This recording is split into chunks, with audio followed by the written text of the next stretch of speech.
Today we're practicing crate games, and even if your dog already has some good crate training, there are so many different things that they have to learn from crate games, including relaxation, including waiting at doors, holding a sit, impulse control, cooperative care and handling. The list just goes on and on and on. So I want for people who come to their very first group class and see all of the crates lined up around the room to understand it's not just about the crate training. So I have Murphy over here who's being really exploratory. Murphy, yes. And he has only been with me for a few days, and so I thought it would be really nice and lovely to show you what crate games looks like from a brand new dog perspective. We have so many videos up of dogs who already understand things about their crate, but what I want is for you to see it in real time, how we are expecting our dogs to perform during this. Murphy, good boy. So if your dog has never been inside of the crate that you are using for this exercise, even if they've been in other crates, they've never been inside of this crate, it's nice to make sure that they're just comfortable going in there. So I'm gonna toss a cookie in, let him go in, let him free come out on his own time. I do like to begin using the word free right from the beginning here to help them understand that I am releasing them from the kennel, even though I'm really just saying it as quickly as they eat the treat in the first place.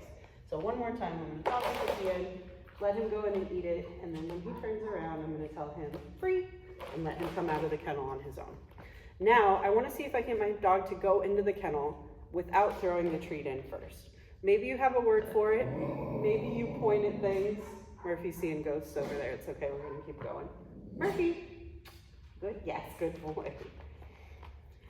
But say your dog is unwilling to go into the kennel this first time that you're practicing, or maybe they'll only go in when the cookie's there, but not when you point at it. There are some little baby steps that you can take where you mark and reward attempts or confidence about moving towards the kennel, and that's what we're gonna practice right now. So, first things first, I want my body language to say, go into the kennel. So I'm gonna point my feet at the kennel, I'm gonna look down inwards towards the kennel, and I'm gonna see if my dog picks up on any of those cues completely on their own. And personally, I'm not even gonna say the word just now because I don't know if he knows it. He's only been with me for a few days. So I'm pointing my feet towards the kennel, I'm looking into the kennel, and I feel a little bit cockeyed, but I am also kind of watching him in my peripheral. Yes. And there, what he did was he looked into the kennel. So I told him yes and threw a treat in, free, and I'm gonna release him back out. Let's see if we can catch that again.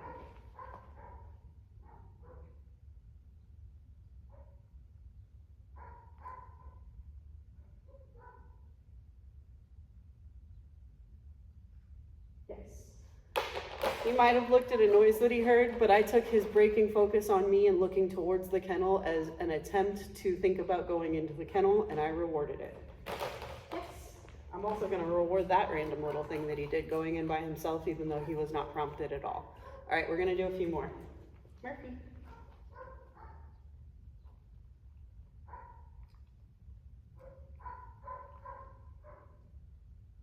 Yes. He looked at the kennel, I rewarded it. Free. Good boy, good boy. Remember to celebrate. Good boy. Nice job. All right, ready? Yes. Look towards the kennel, rewarding it. Free. Good boy. Good job. Yes. Sniffed at the kennel.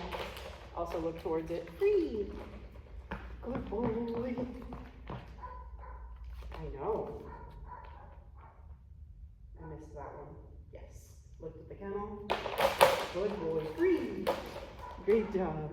Now you might be wondering, what if I want things to move just a little bit faster? I will show you some extra quick tips, but remember, looking at the kennel, sniffing at the kennel, taking a step towards the kennel, putting one foot in the kennel, all of these things could be repeatedly rewarded to guide your dog closer to going in there and just to make them more comfortable about it. We want it to be, in part, the dog's idea to go in there. Murphy, good boy. So if you wanted things to move a little bit faster, we know he'll go in if I throw a treat. We've seen that several times. What if I hold a treat over the kennel? Yes. He went in, I dropped it through. Treat. What if I hold a treat on the side of the kennel? Yes.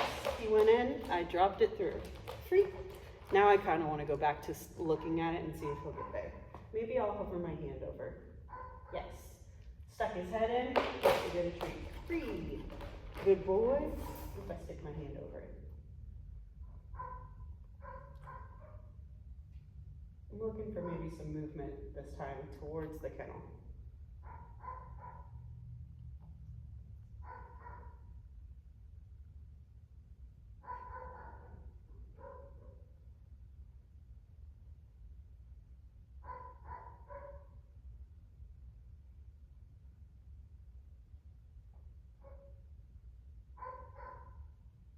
A little bit of a stalemate, so the next time he looks, yes, at the kennel, I'm gonna go ahead and roll that instead, because it doesn't look like he's gonna move towards it on his own just yet. Again, we'll do a drop on him, yes. 3. Good boy, good boy. Ready? Yes, drop it in. Uh-oh. Oh, it went underneath the crate tray. Oh, goodness gracious, there we go. 3. Good dog, good dog. Put my hand over, yes. He went in without a treat being held over. It's right there. 3. I'm gonna hold my hand over. Yes. Treat comes afterwards this time. So we're making progress. 3. Yes. Good boy. 3. This is where I think I would feel comfortable giving this a name. And so since in my house, kennel means go in your kennel, that's the word I'm going to start to use. Kennel. I want some movement. Yes. Good boy. We have the first step down.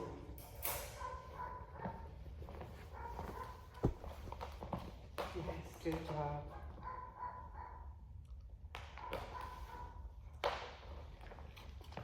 So we have Murphy here, and he's learning the first few stages of crate games. In our previous video, we taught him how to go into the kennel and moved away from having to throw a treat in there every single time, and he did extremely well with that. We're on to stage 2, which is I want him to sit in order to have me open the door. Think about it like he's asking to get out of the kennel, and the way that he's doing that is by putting his butt on the floor. So he has never played crate games before. This is brand new, so there might be a lot of waiting involved in this, but that's okay. Waiting is one of my favorite things to do when I'm dog training. So Murphy's in the kennel. I am going to approach and stand over him, and I can look at him, but I'm not necessarily going to make hard eye contact. Remember, that can be a little bit threatening. So you can check in on what he's doing, but you're not like leaning over and staring at your dog. That might make them uncomfortable. So I'm going to hang out, and I'm seeing if he can do an SIT, but I am not going to ask him to do this because I don't want to have to tell him every single time that I let him out of the kennel to sit first. I want it to become his idea and sort of part of the implied rules of the kennel that you have to SIT before you exit, before I'll even open the door. And so I'm just waiting for it to happen. And this is the part that can take a little while, so turn the TV on, have a conversation with somebody, listen to the radio, whatever it takes to get you through this waiting part. I want you to be patient about it. All right, so I'm just hanging out and watching him. Again, I'm not staring hard at him. I am putting my body very close to the front of the kennel, like I'm pretty squared off with him, and I want to see if that makes him fall into position naturally on his own.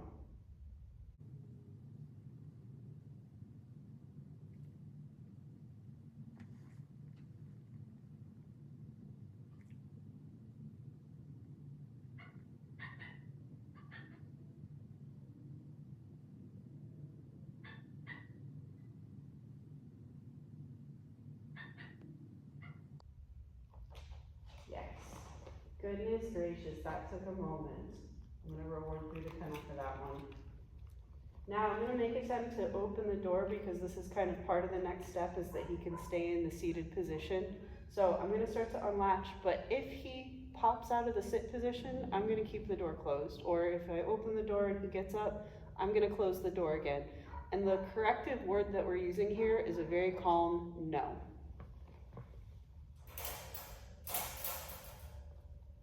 He stayed in that seated position. I'm going to reward. Good. Yes. Stayed in the seated position. I'm going to reward.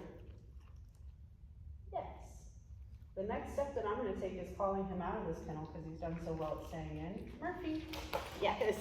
When he comes to me, he gets rewarded as well. All right. So let's go through those all 3 steps together again because we finally put them all together. Goes into the kennel when I point at it, I reward, and then I'm going to latch the door. I'm gonna stand right in front of him and wait. Let's see if it happens any faster this time. That first one was a doozy. It took us a moment.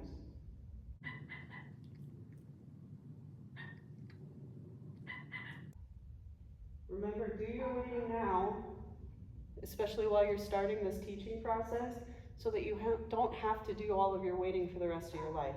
I know it's going to be tempting to tell the dog SIT. I know it's going to be tempting to hold a reward over the kennel, but you do not want to be stuck in those stages forever and ever. What you want is a dog that when you approach it, when you've come home from work or first thing in the morning, or when you're delivering their food to them, you want them to see you coming and sit. And if we want that kind of automatic relationship with our obedience, we have to do the waiting now.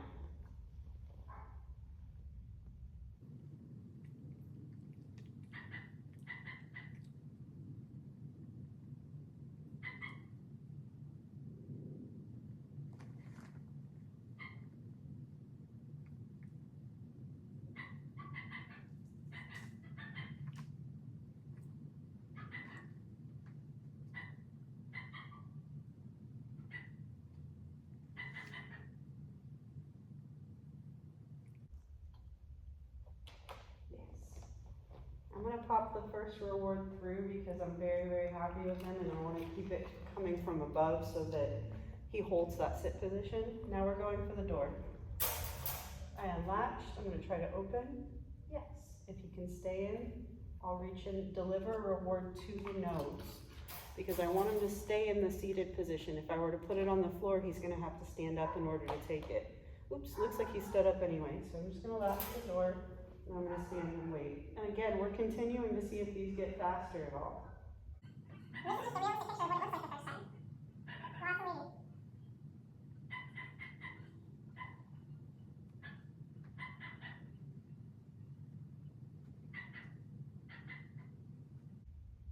of waiting. Yes. So I'm going to unlatch the door. Yes, I'll deliver the food to his nose.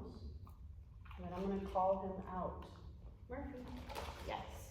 The reason you might practice calling your dog out instead of always telling them free is if you want them to move from the kennel into another known and desirable behavior, then telling them free kind of gives them permission to do whatever they want. But if you want your dog out of the kennel to greet you in a sit, then you might want to use their name to release them instead of telling them free, which means go do whatever you want to do.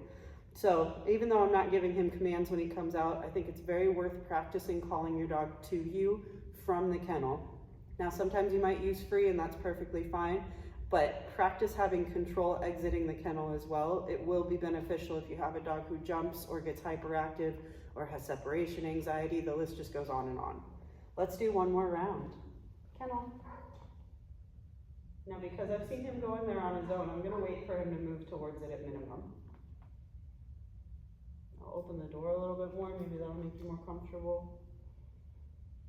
I'm not gonna repeat myself a bunch, I'm not gonna beg him, I'm not gonna pick him up, yes. But that step towards the kennel was enough for me to feel comfortable rewarding him. He made an attempt, I paid that attempt so that he continues to get comfortable going in there. Let's wait for one more SIT.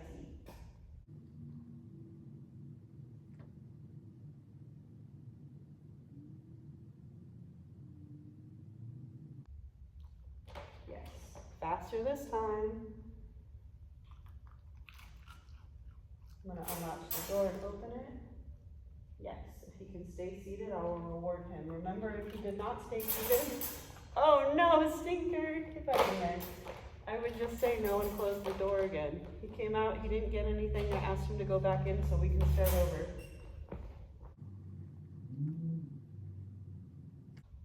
Yes, even faster. It pays to be patient, guys. Yes. Murphy. Yes. Good boy. Very good. So that's our completed crate games, stages 1 through 3, the foundation of all of the extra fun crate games that you have coming in the future.